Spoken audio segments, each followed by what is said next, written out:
Hello everyone, welcome back to the channel. In today's video, I'm going to show you exactly how to create albums in your Frameo digital frame in 2026.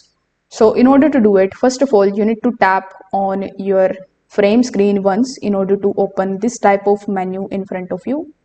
Now, once this type of menu is opened, you just have to tap on this drop down menu. Now, when you tap on it, you are going to see the option of create an album. So you just have to tap on that particular option and then you will be landed on the page where you can basically start the process of creating the album.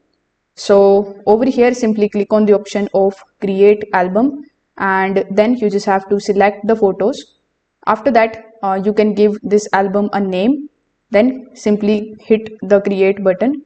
Now, once the album is created, simply tap on the option of add photos, then select the photos from your gallery. Afterwards, tap on the option of add to album. Then all of your photos which you have added will be basically shown just like so.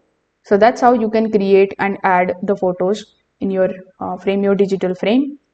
If this video helped you out, make sure that you like this video and subscribe to the channel. Thanks for watching.